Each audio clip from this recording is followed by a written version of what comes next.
Senator Roberts, you have the call. Thank you, Mr Acting Deputy President. Now, I like Senator Farrell. He's a good bloke. We don't always agree, and I accept that he's overseas right now. Yet his repeated non-responses are not acceptable. His behaviour is not acceptable, because answering questions is important for accountability. The people that we serve deserve honesty and accountability.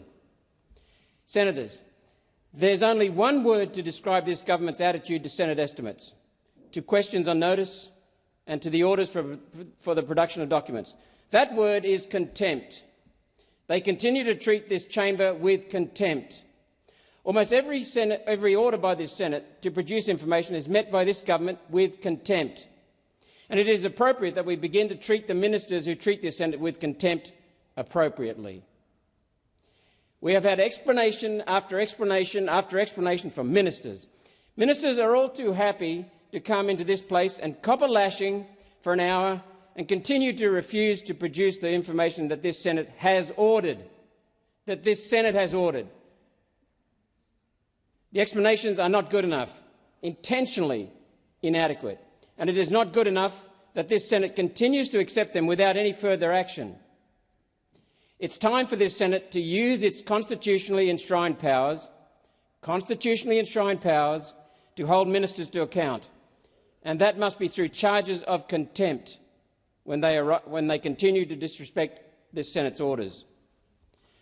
I remind senators that it is this Senate, not the government-dominated Privileges Committee, that makes the final determination on matters of contempt. If this Senate is not happy with a minister's disobedience of a direct order, then the Senate itself can vote on contempt, which we would do and which should happen.